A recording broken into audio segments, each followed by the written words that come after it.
नाशिक जिल्ह्यातील हजारो शेतकरी मार्क्सवादी कम्युनिस्ट पक्षाच्या नेतृत्वात नाशिकच्या जिल्हाधिकारी कार्यालयावरती जवळपास 150 किलोमीटर अंतर पायी चालून धडकलेले आहेत। नाशिकच्या जिल्हाधिकारी कार्यालयाबाहेर गेल्या 3 दिवसांपासून आंदोलन सुरू आहे। आज त्यांच्या आंदोलनाचा 4था दिवस आहे आणि नाशिकच्या जिल्हाधिकारी कार्यालयासमोरच या शेतकऱ्यांनी आता आपल्या तंबूमध्ये तात्पुरत्या स्वरूपाच्या निवासाची व्यवस्था केलेली आहे।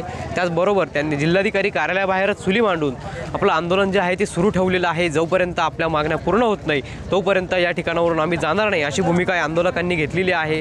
या अगोदर नाशिकचे पालकमंत्री दादा भुसे यांच्यासोबत या आंदोलकांच्या शिष्टमंडळाची बैठक झाली होती, मात्र ही बैठक जी आहे ती निष्फळ ठरलेली आहे।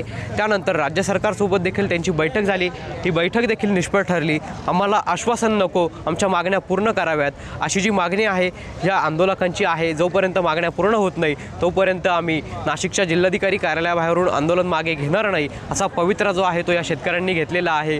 काल या ठिकाणी तात्पुरत्या स्वरूपाची एक बैठक झाली होती। या बैठकीमध्ये आम्हाला आमच्या मागण्या पूर्ण नाहीत अन्यथा आम्ही जेलभरो आंदोलन करू, पुन्हा एकदा लाँग मार्च हा मुंबईला घेऊन जाऊ, आमरण उपोषण करू अशा पद्धतीचा जो इशारा आहे तो त्यांनी सरकारला दिलेला आहे। त्यामुळे सरकार या शेतकऱ्यांच्या मागण्यांकडे कशा पद्धतीने पाहतं, या आंदोलनाचा काही तोडगा निघतो का हे देखील पाहणं आता महत्त्वाचं ठरणार आहे। पवन येवले, TV9 मराठी, नाशिक।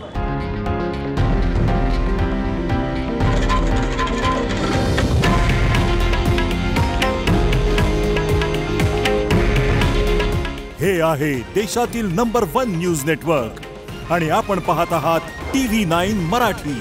काळजी तुमची, हित महाराष्ट्राचं।